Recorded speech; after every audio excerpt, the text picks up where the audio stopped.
महाकाल।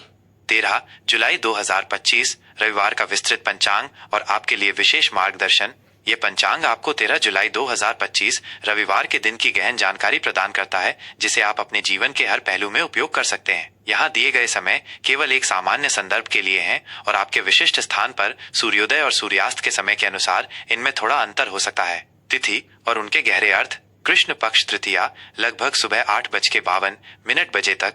यह चंद्रमा के घटते चरण की तीसरी तिथि है। इस अवधि में ब्रह्मांडीय ऊर्जाएं स्थिरता और आत्मनिरीक्षण की ओर इशारा करती हैं। यह समय जल्दबाजी में कोई भी बड़ा कदम उठाने के बजाय अपने विचारों और योजनाओं को परिपक्व करने के लिए सर्वोत्तम है। यदि कोई नया कार्य शुरू करना ही है तो उसे सावधानी पूर्वक योजनाबद्ध और छोटे चरणों में करें। यह समय पिछली गलतियों से सीखने और भविष्य के लिए एक ठोस नींव रखने के लिए भी अनुकूल है। अपनी आंतरिक शांति पर ध्यान दें और अनावश्यक तनाव से बचें। कृष्ण पक्ष चतुर्थी लगभग सुबह 8:52 के बाद।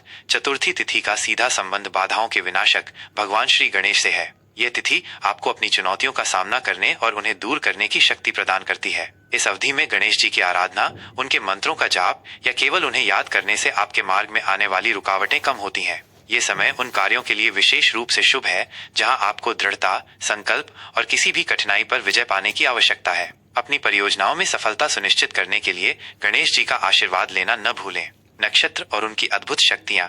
धनिष्ठा लगभग दोपहर 1:21 तक। सबसे समृद्ध नक्षत्र के रूप में जाना जाने वाला धनिष्ठा मंगल ग्रह से शासित है, जो ऊर्जा, गति और रचनात्मकता का ग्रह है। यह नक्षत्र आपको आंतरिक शक्ति और महत्वाकांक्षा प्रदान करता है। इस समय में आप अपनी कलात्मक प्रतिभाओं को निखार सकते हैं, संगीत या नृत्य से जुड़ सकते हैं या तकनीकी कौशल वाले कार्यों में उत्कृष्ट प्रदर्शन कर सकते हैं। यह अवधि संपत्ति से संबंधित सौदों, भूमि खरीदने या बेचने और किसी भी प्रकार के निर्माण कार्य के लिए भी अनुकूल है। धनिष्ठा की ऊर्जा आपको अपने लक्ष्यों को प्राप्त करने के लिए प्रेरित करेगी। शतभिषा लगभग दोपहर 1:21 के बाद। 100 चिकित्सकों या 100 तारों का प्रतीक। यह नक्षत्र वरुण देवता से संबंधित है, जो रहस्य, जल और उपचार के अधिपति हैं। शतभिषा की ऊर्जा आपको आत्मचिंतनशील, खोजी और आध्यात्मिक बनाती है। यह समय गहन शोध, ज्योतिषीय अध्ययन, चिकित्सा पद्धतियों, योग, ध्यान और स्वयं को भीतर से जानने के लिए अद्वितीय है। यदि आप किसी पुरानी बीमारी से पीड़ित हैं, तो इस समय में शुरू की गई हीलिंग प्रक्रियाएं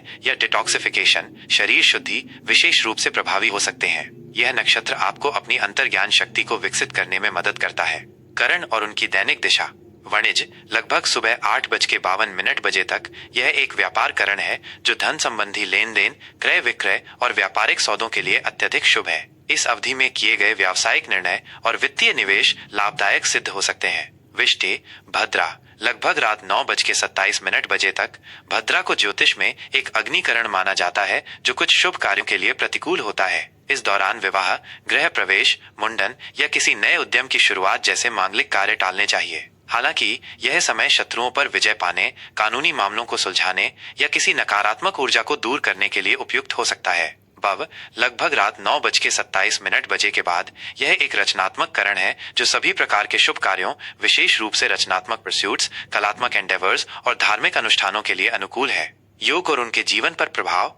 विषकुंभ लगभग सुबह 8:14 तक। इस योग का अर्थ बाधाओं का घड़ा है। इस दौरान किसी भी महत्वपूर्ण या नए कार्य की शुरुआत से बचना चाहिए, क्योंकि इसमें अनावश्यक बाधाएं या विलंब आ सकते हैं। धैर्य और संयम इस समय के महत्वपूर्ण गुण हैं। प्रीति लगभग सुबह 8:14 के बाद। प्रीति का अर्थ है प्रेम, स्नेह और जुड़ाव। यह एक अत्यंत शुभ योग है जो संबंधों को मजबूत करने, नए रिश्ते बनाने, प्रेम प्रस्ताव रखने या वैवाहिक चर्चाओं के लिए आदर्श है। इस दौरान किए गए धार्मिक कार्य, दान पुण्य और परोपकारी कार्य भी विशेष रूप से फलदायी होते हैं, क्योंकि यह योग आपके हृदय में सकारात्मकता और सद्भाव भरता है।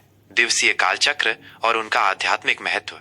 सूर्योदय लगभग सुबह 5:54 और सूर्यास्त लगभग शाम 7:22। सूर्योदय नई शुरुआत, आशा और ऊर्जा का प्रतीक है। इस समय स्नान करके सूर्य को अर्घ्य देना और दिन की शुरुआत सकारात्मक विचारों के साथ करना अत्यंत शुभ होता है। सूर्यास्त दिन के अंत और विश्राम का समय है, जब आप अपने दिन भर के कार्यों का आकलन कर सकते हैं और शांतिपूर्वक रात्रि विश्राम की तैयारी कर सकते हैं। चंद्रोदय लगभग रात 9:59 12 जुलाई को और चंद्रास्त लगभग सुबह 8:52 14 जुलाई को। चंद्रमा मन, भावनाओं और जल तत्वों का स्वामी है। चंद्रोदय और चंद्रास्त के समय आपकी भावनात्मक स्थिति और मानसिक शांति पर गहरा प्रभाव पड़ता है। यह समय आत्मचिंतन, ध्यान और भावनात्मक संतुलन प्राप्त करने के लिए उत्तम है। चंद्रमा की कलाएं हमारे जीवन में उतार चढ़ाव को भी दर्शाती हैं।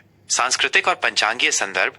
विक्रम संवत 2082 क्रोधी यह उत्तरी भारत में प्रचलित चंद्र सौर कैलेंडर का नाम है। क्रोधी संवत्सर का नाम उस वर्ष के सामान्य स्वभाव को दर्शाता है जिसमें कभी कभी लोगों में असंतोष या अशांति की प्रवृत्ति देखी जा सकती है। यह हमें ये याद दिलाता है कि हमें अपने भीतर शांति बनाए रखने का प्रयास करना चाहिए। शक संवत 1947 पार्थिव यह भारत का आधिकारिक राष्ट्रीय कैलेंडर है जो वैज्ञानिक गणनाओं पर आधारित है। माह आषाढ़, पूर्णिमांत ज्येष्ठ, अमावस्यांत यह हिंदू चंद्र कैलेंडर के अनुसार महीने को दर्शाता है। विभिन्न क्षेत्रीय पंचांगों के अनुसार यह अंतर हो सकता है, जहां कुछ पूर्णिमा को महीने का अंत मानते हैं और कुछ अमावस्या को।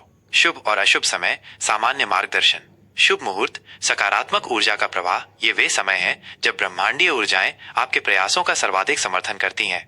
ब्रह्म मुहूर्त, आध्यात्मिक साधना, ध्यान, पढ़ाई और आत्मविकास के लिए सबसे उत्तम समय। यह आपके मन को शांत और केंद्रित रखता है। अभिजित मुहूर्त, दिन का सबसे शक्तिशाली और लगभग हर शुभ कार्य के लिए आदर्श समय। इस दौरान किए गए कार्य सफल होते हैं। विजय मुहूर्त, यह नाम से ही स्पष्ट है, किसी भी चुनौती पर विजय पाने और शत्रु पर जीत हासिल करने के लिए यह एक उत्कृष्ट समय है। गोधूली मुहूर्त, शाम का ये समय देवताओं की पूजा, दीपक जलाने और घर में सुख शांति का वातावरण बनाने के लिए शुभ है। अमृतकाल, यह समय अत्यंत शुभ और पवित्र माना जाता है। इस दौरान शुरू किए गए कार्य लंबे समय तक फलदायी होते हैं और आपको अमृत जैसे परिणाम देते हैं। अशुभ मुहूर्त, नकारात्मक ऊर्जा का समय। इन समयों में किसी भी नए या महत्वपूर्ण कार्य को शुरू करने से बचना चाहिए। राहु काल, यह ज्योतिष में सबसे अधिक अशुभ माना जाता है। इस दौरान यात्रा, महत्वपूर्ण व्यापारिक सौदे या कोई भी नया शुभ कार्य शुरू करने से बचें। यमगंड, यह भी अशुभ समय है। इस दौरान यात्रा और शुभ कार्यों से बचना चाहिए क्योंकि यह अप्रत्याशित बाधाएं ला सकता है। गुलिक काल, इस दौरान शुरू किए गए कार्य अक्सर दोहराए जाते हैं, इसलिए इसमें शुभ कार्यों को शुरू करने से बचें। यह विशेष रूप से उन चीजों के लिए है जिन्हें आप जीवन में बार बार नहीं दोहराना चाहते। दुर्मुहूर्त, यह समय तनाव और विघ्न ला सकता है, इसलिए इसमें महत्वपूर्ण निर्णय लेने या कोई भी नया कार्य शुरू करने से बचें। भद्रा, जैसा कि ऊपर बताया गया है, भद्रा में शुभ कार्य पूरी तरह वर्जित होते हैं। यह समय सावधानी बरतने का है। दिशा शूल, पश्चिम दिशा, इस दिन पश्चिम दिशा में यात्रा करने से बचना चाहिए क्योंकि ये बाधाएं या प्रतिकूल परिणाम दे सकता है। यदि यात्रा अत्यंत आवश्यक हो तो घर से निकलने से पहले थोड़ी मात्रा में दही या गुड़ का सेवन करें या यात्रा की शुरुआत में कुछ कदम विपरीत दिशा पूर्व में चलें और फिर अपनी इच्छित दिशा में आगे बढ़ें। प्रिय दर्शकों, हमें उम्मीद है कि यह विस्तृत पंचांग और दैनिक मार्गदर्शन आपके जीवन में सकारात्मकता और स्पष्टता लाएगा। ज्योतिष और सनातन धर्म से जुड़ी ऐसी ही ज्ञानवर्धक जानकारियों के लिए हमारे चैनल को लाइक करना न भूलें। इस वीडियो को अपने दोस्तों और परिवार के साथ शेयर करें और सबसे महत्वपूर्ण, हमारे चैनल को सब्सक्राइब करें ताकि आप ऐसे महत्वपूर्ण अपडेट्स कभी मिस न करें। जय महाकाल।